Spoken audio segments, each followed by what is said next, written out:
రెండు teacher MLC ఒకటి graduate ఎమ్మెల్సీకి అయితే ఎలక్షన్స్ త్వరలో జరగబోతున్నాయి. దానికి సంబంధించి బీజేపీ అయితే ముగ్గురు అభ్యర్థులను ప్రకటించింది. మనతో పాటు ఆదిలాబాద్ టీచర్ ఎమ్మెల్సీకి సంబంధించి అభ్యర్థి ఉన్నారు మాల్కా కుమరయ్య గారు. Sir, first of all congratulations. ఏం చెప్తున్నారు? Thank you. బీజేపీ కేంద్ర నాయకత్వము ప్రెసిడెంట్ గారు ప్లస్ స్టేట్ గవర్నమెంట్ లక్ష్మణ్ గారు, తర్వాత కిషన్ రెడ్డి గారు, బండి సంజయ్ గారు, మళ్ళీ అందరూ ఎంపీ వాళ్ళందరూ ప్లస్ ఎమ్మెల్యేస్ కలిసి స్టేట్ బీజేపీ లీడర్షిప్ అందరు కలిసి నాకు ఈ బాధ్యత ఇచ్చినందుకు వాళ్ళందరికీ ధన్యవాదాలు. ఇప్పుడు టీచర్స్కు మెయిన్గా ఈ 317 జీవో మీద చాలా సమస్యలు ఉన్నాయి. వాటిని పరిష్కరించేందుకు నా వంతుగా ఫుల్గా కృషి చేస్తూ వాటిని 1 by 1 ఎట్లా రిజాల్వ్ చేయాలన్నది ఆ పద్ధతిలో చేస్తాము. ఈ స్టేట్ గవర్నమెంట్ 1 year వచ్చిన తర్వాత కూడా ఆ జియో ఇష్యూలో అంతకుముందు వాళ్ళు దాన్ని పరిష్కరిస్తాను ఇంతవరకు దాన్ని ఏమీ పట్టించుకోలేదు. అయితే ఇప్పుడు ఈ ఎలక్షన్లో నేను టీచర్స్కు ఉన్న సమస్యలు, ఇప్పుడు ప్రైవేటు టీచర్స్ అయినా గవర్నమెంట్ టీచర్స్ అయినా సమస్యలు ఒకటే. 40 సంవత్సరాల నుంచి స్కూల్స్ కాలేజెస్ నడుపుతుంటే టీచర్స్కు ఉన్న సమస్యలన్నీ అవగాహన. దాదాపు గత కొన్ని దశాబ్దాలుగా ఉన్నారు ఎడ్యుకేషన్ ఫీల్డ్లో. టీచర్ సమస్యలు అన్నీ తెలుసు. ఎట్లా సాల్వ్ చేయబోతున్నారు? ఒకవేళ మీ గెలుపు అవకాశాలు ఎలా ఉండబోతున్నాయి? నాకు గెలుస్తామనేది ఫుల్ నమ్మకం ఉంది. ఎందుకంటే మాకు టీపాస్ మా పార్టీ అసోసియేట్స్ ఉన్నారు. తర్వాత మేము కూడా కొంతమంది మెంబర్షిప్ చేయించాము. మెయిన్గా ఏంటంటే ఇప్పుడు ఉన్న అభ్యర్థులలో నాకు ఎక్కువ టీచర్స్ గురించి కానీ విద్యార్థుల గురించి కానీ సమస్యలు ఎక్కువ అవగాహన ఉంది. అంటే మేనేజ్మెంట్ సైడ్లో టీచర్లకు స్టూడెంట్స్కు ఏ సమస్యలు ఉంటాయి అన్నది నాకు బాగా తెలుసు. వాటిని ఒకటే రోజులో నేను పరిష్కారం అయితే అని నేను చెప్పలేను. బట్ 1 by 1 ఒకటి మన స్టేట్ గవర్నమెంట్ పర్సూ చేస్తూ సెంట్రల్ గవర్నమెంట్ ఇంటర్వెన్షన్తో సార్ట్అవుట్ చేస్తా అనేది ఫుల్ నమ్మకం ఉంది. 317 ఇష్యూస్ 1 by 1 ఏ విధంగానైనా సార్ట్అవుట్ చేస్తామో ఆ నమ్మకం ఉంది. నన్ను ఎట్లయినా గెలిపించాలని అందరు టీచర్స్ను రిక్వెస్ట్ చేస్తాము. ఇంకొకటి, కాంగ్రెస్ పార్టీ అధికారంలో ఉంది, మరో పక్కన కాంగ్రెస్ పార్టీ కూడా ఈ 3 ఎమ్మెల్సీ స్థానాలు దక్కాలనే ఉంది. మీ గెలుపు వ్యూహాలు ఎలా ఉండబోతున్నాయి?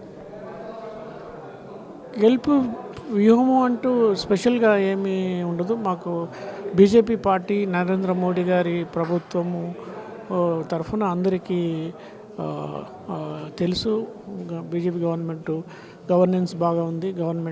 సెంట్రల్ గవర్నమెంట్లో కానీ వేరే స్టేట్స్లలో కూడా అన్నిట్లో 19 స్టేట్స్లో బీజేపీ పరిపాలిస్తుంది. తెలంగాణ గవర్నమెంట్లో కూడా రాబోయేది బీజేపీ గవర్నమెంటే. అందులో భాగంగానే ప్రజలందరూ కూడా ఇప్పుడు కాంగ్రెస్ను తీసుకొచ్చారు. బట్ లాస్ట్ 1 yearలో కాంగ్రెస్ గవర్నమెంట్ వాళ్ళ ఫైటింగ్ కానీ లేకుంటే వారు అంత గవర్నెన్స్ ఏమీ బాగాలేదు. స్టేట్ డెవలప్మెంట్ కూడా ఏం బట్టి లేదు. అంటే పాత గవర్నమెంటు 10 సంవత్సరాల్లో స్టేట్కి మొత్తం ఫైనాన్షియల్గా నష్టం చేసింది అని మాట్లాడుతున్నారు. కానీ పాజిటివ్గా ఈ గవర్నమెంటు ప్రోగ్రెసివ్గా స్టేట్ను ఏ విధంగా డెవలప్ చేసే అనే పద్ధతిలో ఏమీ చేయట్లేదు. కాబట్టి ప్రజలందరికీ కూడా ఇప్పుడు తెలిసిపోయింది ఈ గవర్నమెంట్ ఏం చేయట్లేదని. కాబట్టి ఇక్కడ ఫ్యూచరు బీజేపీ గవర్నమెంటే ఉంటుంది. అందులో భాగంగానే టీచర్స్ అందరూ కూడా మేధావులు, బాగా చదువుకున్న వాళ్ళకు ఏ ఇష్యూ ఏ క్యాండిడేట్ ఏమి వాళ్ళ కొరకు పనిచేస్తారనేది బాగా తెలిసి ఉంటుంది. కాబట్టి ఆ నమ్మకంతోనే నేను నిలబడుతున్నాను. అయితే నాకు ఇప్పుడు 60 సంవత్సరాలు ఎబో ఉంది. బిజినెస్ పరంగా నేను అన్ని విధంగా సర్వీస్ చేస్తూ ఒక స్టేజ్కి వచ్చాము. కాబట్టి నెక్స్ట్ ఈ బ్యాలెన్స్ లైఫ్ పీరియడ్ మనం పబ్లిక్ సేవ, అందులో స్పెషల్గా టీచర్స్కు సర్వీస్ చేస్తూ స్టూడెంట్స్ను ఏ విధంగా మంచి స్టూడెంట్స్ తయారు చేయాలనే ఉద్దేశంతోనే ఈ కంటెస్ట్ చేయడం అవుతుంది. దీనికి మా బీజేపీ నాయకత్వం నాకు అవకాశం ఇచ్చినందుకు సెంట్రల్ లీడర్షిప్ను ప్లస్ స్టేట్ గవర్నమెంట్ లీడర్షిప్కు స్పెషల్గా ధన్యవాదాలు. ఏం చెప్తారు టీచర్లకు ఏ విధంగా అంటే మీకు ఓటేయాలంటే టీచర్లకు ఏమని చెప్తారు? టీచర్స్కు నా మీద నమ్మకం పెట్టి ఆ, ఓటేస్తే నన్ను గెలిపిస్తే తప్పకుండా వాళ్ళ సమస్యలను ఒక 1 by 1 పరిష్కారం చేస్తాము. ఒక రోజులో ఏ ఇష్యూ కూడా సార్ట్అవుట్ కాదు. కాకపోతే ఏంటంటే నాకు లాస్ట్ 40 ఇయర్స్లో ఈ ఎడ్యుకేషన్ మీద టీచర్స్ సమస్యల మీద పూర్తిగా అవగాహన ఉంది. వాటిని ఎట్టి పరిస్థితుల్లో కూడా ఫైట్ చేసి సాధిస్తామనే నమ్మకం ఉంది. అందులో 317 జీవో మెయిన్ ఇష్యూస్ ఉన్నాయి. ఆ జీవోను ఎటు విధంగా మనం పరిష్కరించడమే ఇస్తే మన టీచర్లందరికీ కూడా చాలా బెనిఫిట్ అవుతుంది. ఆ భాగం అందులో ఆ జీవో ఉన్న పాయింట్స్ అన్నీ కూడా క్లియర్గా స్టడీ చేసాము. వాటిని సార్ట్అవుట్ చేయడానికి ప్రయత్నిస్తాం. ఇప్పుడు పైన సునీల్ బన్సాల్ కూడా కలిశారు, ఏమన్నారు సార్? ఏమన్నారు? సునీల్ బన్సల్ గారికి నా స్పెషల్గా కృతజ్ఞతలు.